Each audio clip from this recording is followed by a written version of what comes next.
Today we're going to be talking about rhythm and rhythmology in the Eastern traditions such as Ottoman classical music, most Turkish music, even the folk one, Iranian music, Balkan music, etc. And we are going to be accompanied by great specialist of Ottoman classical music, Mehmet Cansınoğlu. I lied, he's not a specialist, he's just a cat. And being a cat, he does not understand music, nor music theory.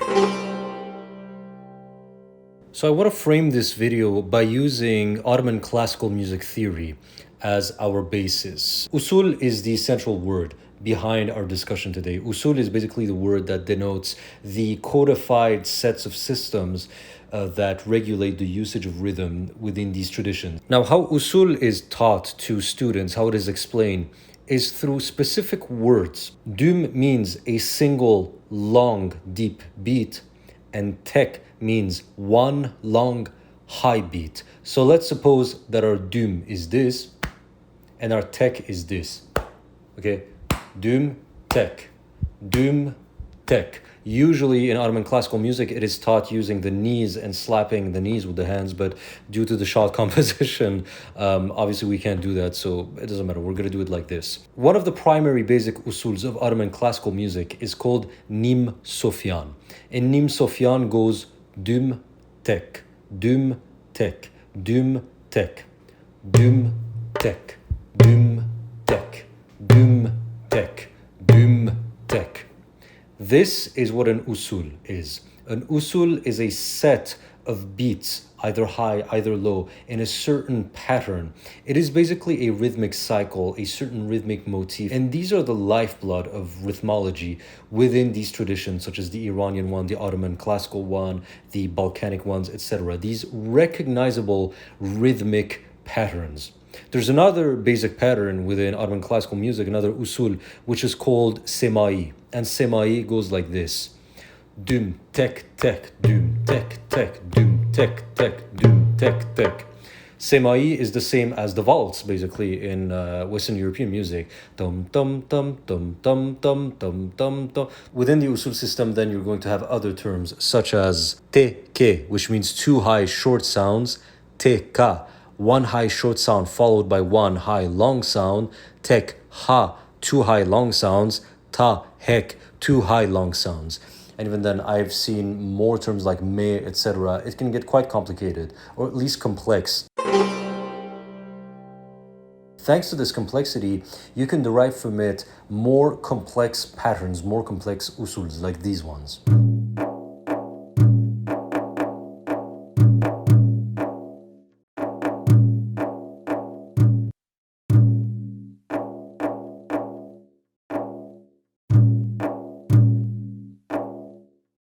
And where very complex usuls shine, in my opinion, is in the peshrev form of Ottoman classical music. Peshrev, to me, is one of the great sort of musical forms of Ottoman classical music, just like how, six-part Renaissance polyphony is one of the highlights of European music history, I think. Peshrevs are these long-form compositions in Ottoman classical music that are typically defined by the usage of longer usuls that will have more than two beats. It's not going to be a repetition of two beats that form one rhythmic cycle. It can go up to 8, 10. It can get pretty crazy. For example, you have Darb Fetih in Ottoman classical music, which has like 88 beats, I think, which is just like, it's insane. I'm just gonna stick to Nim Sofyan. Thank you. I would really recommend listening, for example, to the Uzal Peshrev. It's one of my favorite pieces of music ever. It was composed by Sultan Murad IV.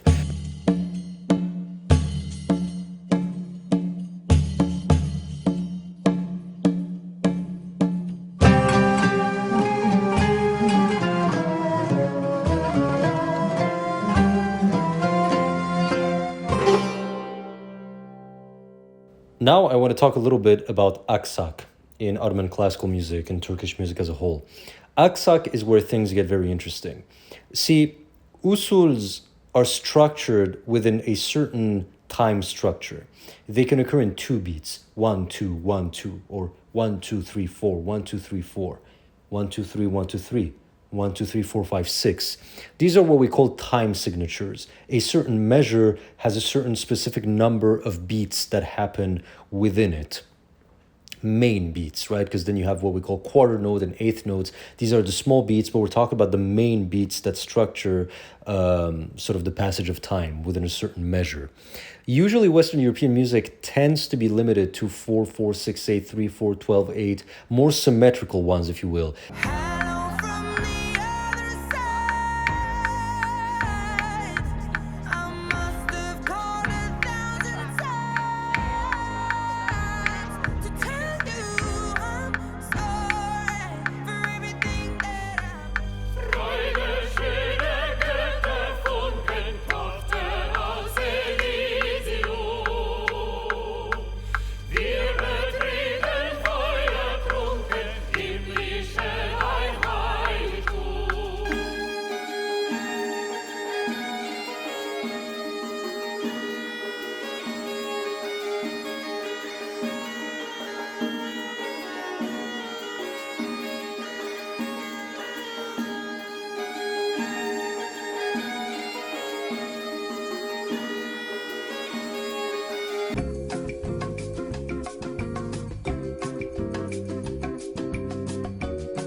Aksak means structures that have irregular time signatures such as 7/8, 9/8, etc. Instead of having these neat numbers like 2 or 3 or 4 within a certain measure, you can have 14, 15, 9, etc. And these are very alien to the sort of common Western European ear. Certainly Western classical musicians don't really understand it that much. Jazz musicians, however, are far more used to it because American music, for the most part, and especially jazz, is the product of the synthesis of African influences with European influences. But if you're from a tradition that doesn't use those, it might feel very chaotic. It might feel like you don't know where the beat is, you don't know exactly how to follow it.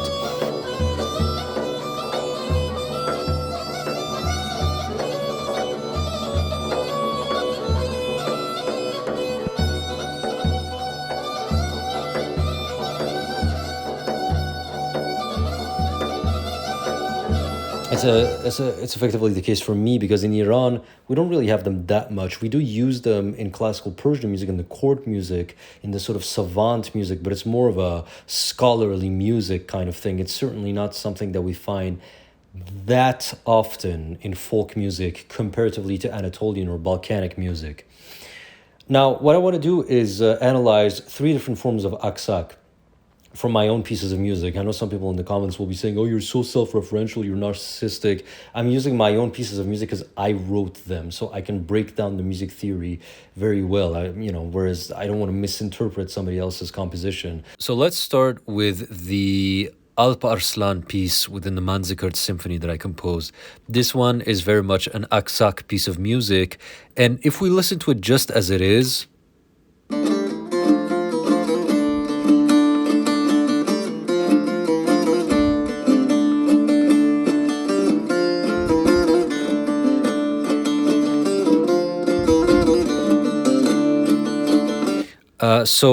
if you're not Turkish, if you're not from the Balkans, some of you may be a little bit confused as to, like, how do you tap your foot to this? Where's the beginning of the melody? I have a hard time sort of placing how the melody is developing in time, basically. So one of the ways that we can do this is to count, actually. Now, this is mostly a Western thing. In Western music, rhythm is understood in the form of time signatures rather than rhythmic cycles. So you look less at percussional patterns and more at, counting the main beats within a certain measure. 1 2 3 4 5 6 7 8 9 1 2 3 4 5 6 7 8 9 1 2 3 4 5 6 7 8 9 1 2 3 4 5 6 7 8 9 1 2 3 4 5 6 7 8 9 1 2 3 4 5 6 7 8 9. This is a melody that is structured in 9 beats, something that's very unusual in many parts of the world. It's not something that's, I wouldn't say it's the norm in most of humanity. It is really something that you find in certain regions. You find it in India, you find it, in the Balkans, etc. West Africa, many parts of the world, not so much in other parts of the world. Another way to interpret this, however, would be just to look at the basic pulsating usul that underlies the whole thing. And the usul here is provided by a dombra. And listen to the percussional beat that it provides.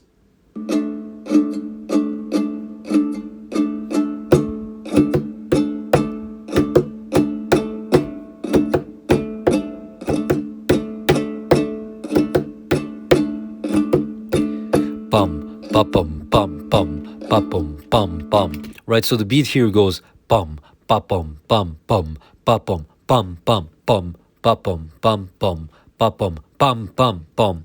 And this is an usul that you could describe using the Doom Tech terminology. You can formulate an usul like this. So this is an example of a 9-based aksak that is very common in Anatolian music or in Greek music. Karadeniz dances, for example, in Pontic Greek or Turkish music of the Black Sea, use that 9 basis a lot. I would say most Anatolian music actually uses a lot of 9 meters. And this is why I composed this way. I wanted this piece, Alp Arslan, to be sort of a very classically Anatolian, if you will.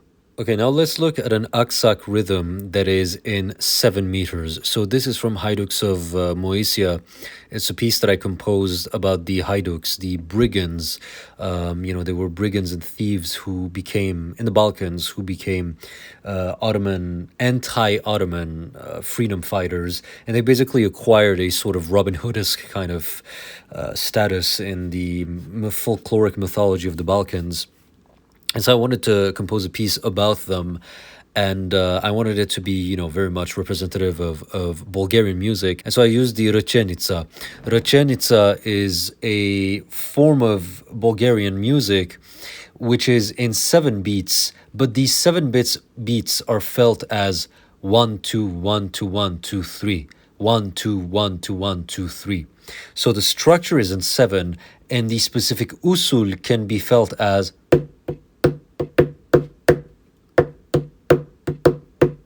right. And so if we listen to the thing,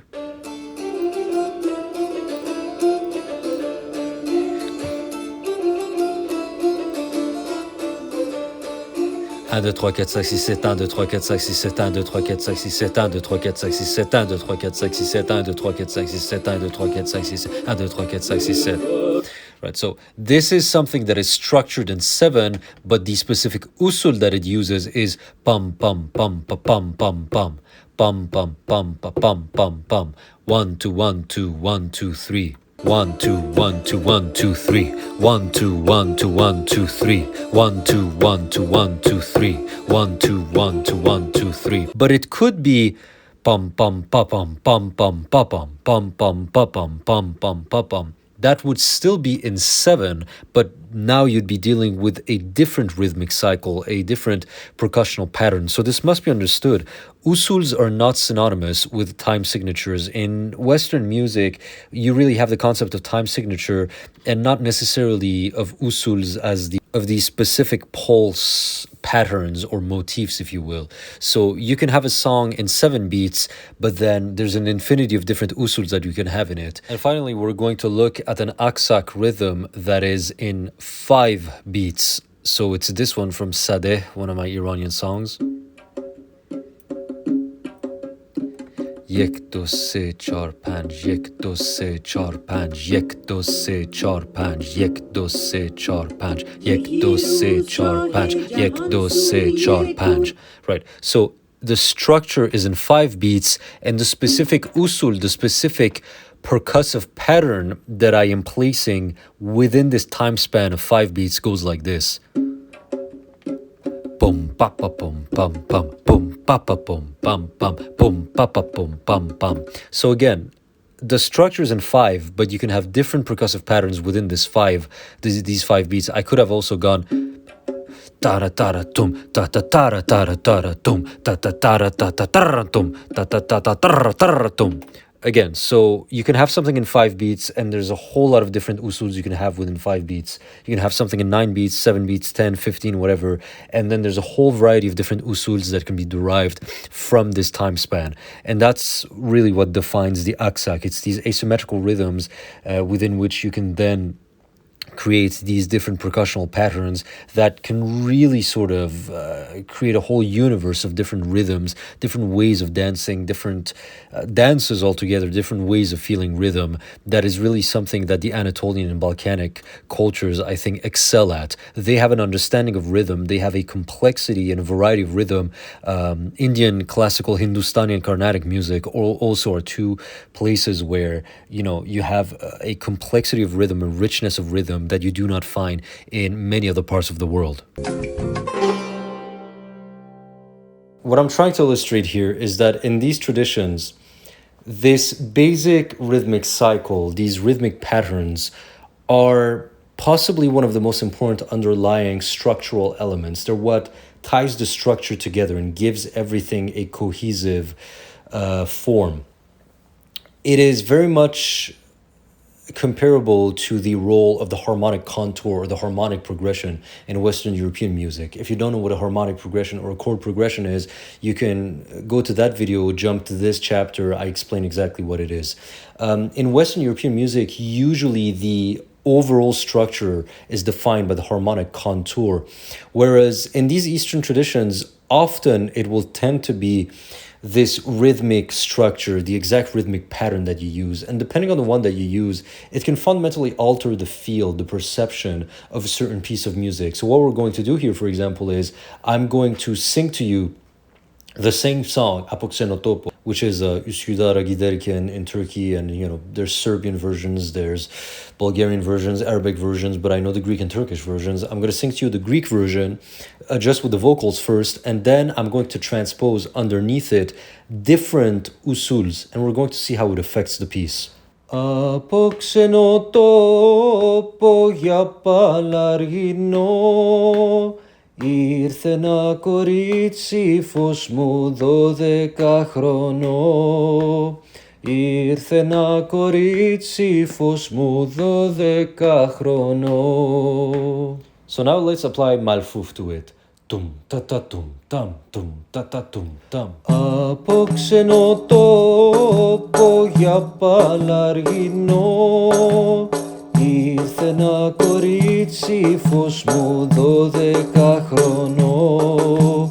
Ήρθε ένα κορίτσι φως μου 12χρονό. Let's apply another usul to it. I don't know if it has a name. Tum ta tum tam tum ta tum tam tum ta tum tam. Από ξένο τόπο για παλαργινό. Ήρθε ένα κορίτσι φως μου 12χρονό. Ήρθε ένα κορίτσι φως μου 12χρονό. Let's apply another usul to it. I forgot the name of this one, but it goes to tum tum tum tum to tum tum tum tum to tum tum tum tum. Από ξένο τόπο για παλαργινό. Ήρθε ένα κορίτσι φως μου 12χρονό. Ήρθε ένα κορίτσι φως μου 12χρονό. Right, so what we see is that depending on the usul that we use, it will alter the feeling of the song a little bit. It will alter the way that we dance to it, the way that we feel it. Now I want to quickly talk about classic rhythmic structures, classic usuls within certain regions that really define almost the stereotypical sound of a certain region, if you will. For example, in the Eastern Mediterranean, in Anatolia, this is a very common usul, the malfuf kind of one, you know, sometimes called asma. There's going to be different names for the different permutations, but the one that's basically based off of tum, ta-tum, tum, ta-tum, tum, ta-tum, tum. It's possibly the most widely distributed dance rhythm across the world. It may be, I haven't actually checked that, but it's very widely distributed. It's, of course, I think if Americans were watching this, or Latinos, they're going to be thinking of reggaeton. That's usually their reference, where it's used in Latin American music. But it's very much an ancient rhythm that has a very sacred connotation in some forms of Islam, actually, because this is the usul that is used by the Sufis. Sufis who are the mystical Muslims who use music and, you know, other forms of mysticism to connect to God. Sufis are very much about God is not just understood intellectually, he is felt instinctively. And so they will go in these trances, and the classic go-to rhythm of most Sufis, especially, for example, the Alevi ones, the Alevi Bektashi sects in Anatolia, will tend to be tum, tatum, tum, tum, tatum, tum. And you can hear it actually, sometimes they'll do it with their breaths. They'll go...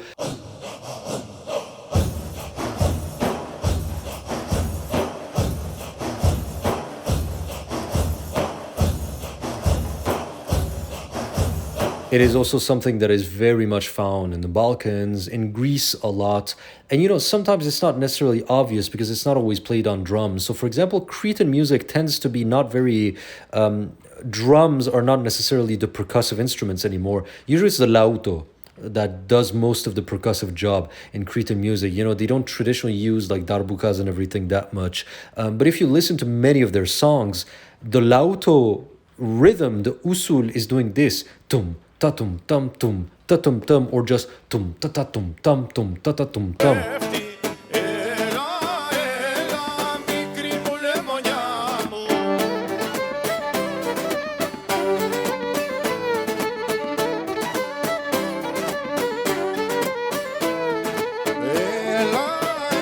It might not be obvious at first, but if you listen to the actual Cretan music, you'll go like, oh yeah, that's actually, they're doing the same thing that the Sufis are doing in Anatolia. It's the exact same usul. It shows the interconnected, it doesn't necessarily express itself in the form of drums. It might be in forms of the instrumentation, but it's still there. Another classic one is this one in measures of 3 or 6. That is the go-to thing in Iran. I mean, it is absolutely the principal rhythm of almost all Iranian music. Dum tra ta ta ram pra pa pa ram pra ta ta rat ta ta ta rat ta ta ta, like.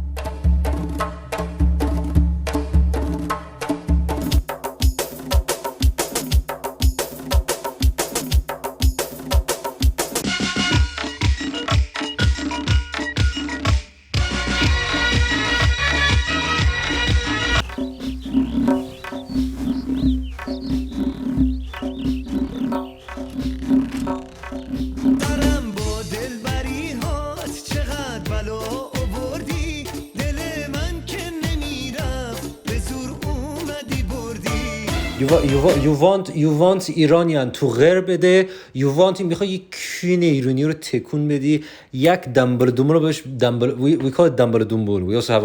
We also call it دنبال کوکتک. It almost has a like low class connotation in Iran. It's like چیز کوچه بازاریه دیگه. I mean, it is absolutely everywhere. Of course, we have other ones, right? So, for example, Khorasani music and Kurdish Iranian music, and also southern Bandari music will tend to make use sometimes of that tum, tatum, tum, tum, tatum, tum, that malfuf-like rhythm.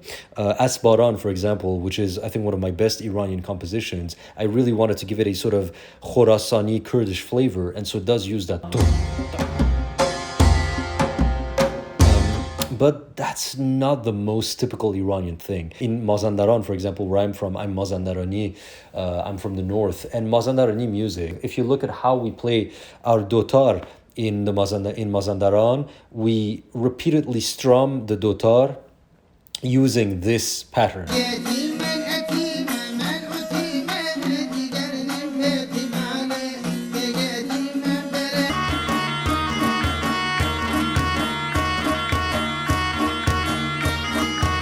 Of course, if you're Armenian, if you're Azerbaijani, if you're Georgian, if you're from the Caucasus, boy, are you familiar with this rhythm. It is also 100% something from the Caucasus, if you're Azerbaijani, Georgian again. The basic pulse is tum ta ta ta, tum ta ta ta, tum ta ta ta.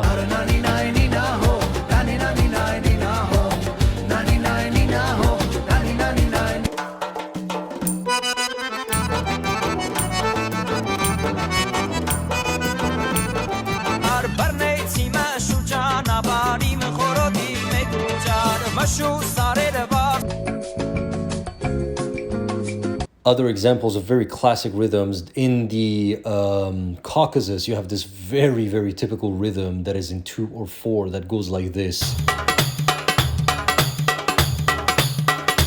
If you're Azerbaijan, if you're Ossetian, if you're Georgian, you're already ready to dance and you're already hearing the accordion, going up. And then there's this classic usul that I played, which was very much representative of Rembetiko and was really sort of a Western Anatolian thing 100 years ago. It really sort of has a nostalgic connotation to it of the days when the Greeks were still in the great centers of Izmir and everything. And it goes tutum tatum tum tutum tatum tum.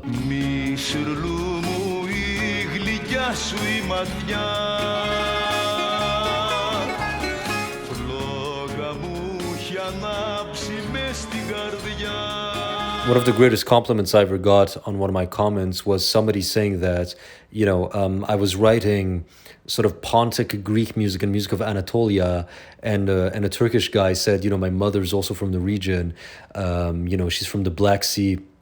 And the moment I put on your Byzantine song that has Black Sea influences, my mom started busting out Karadeniz moves, and I was like, that's like the greatest compliment I could ever get, because if you can get a Karadeniz mom to dance to your music, then it shows that I really managed to get the authentic, thing. And a lot of it has to do, again, with these rhythmic patterns and everything. They're part of the lifeblood of what makes these traditions tick. And finally, the last aspect that I want to talk about when it comes to rhythm in these traditions is, well, the lack of rhythm. And some may say, well, lack of rhythm isn't rhythm. Well, it is in the sense that, light is, darkness is the absence of light. If you get my philosophical example, we have some musical forms, you have the dance forms, for example, that have these repetitive, clearly defined usuls like malfouf and etc. that are easy to dance to. You have some that go in between, like the peshrev, where we've established you have these long usuls where sometimes it's repetitive, sometimes it's not. And then you have musical forms like the taksim being this free-form improvisation.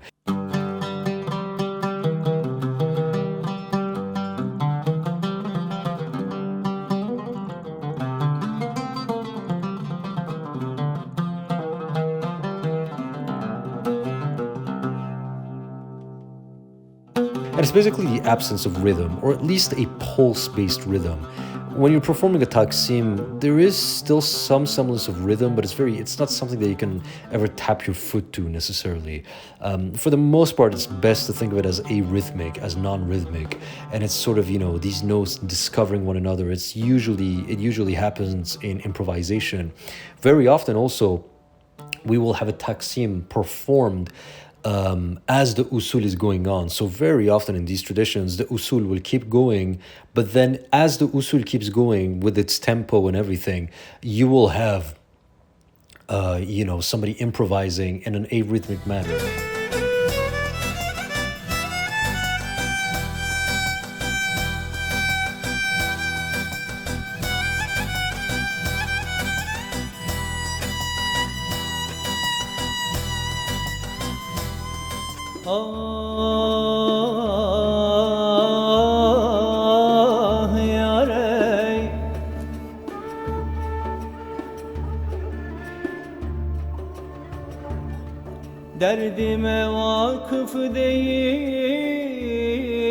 So you have an arrhythmic piece of instrumental music over a clearly defined rhythm provided by percussions. So rhythm is really at the centerpiece of these traditions, even in the form of not having rhythm. We're all about, exploring rhythm to its utmost. Asymmetrical rhythm, precise rhythm, and lack of rhythm is also one of the expressions of this obsession with rhythm. Anyway, I hope that this basic overview has been comprehensive and interesting, and perhaps it has given you a better understanding of these Eastern traditions. Now next time you're listening to give me a second.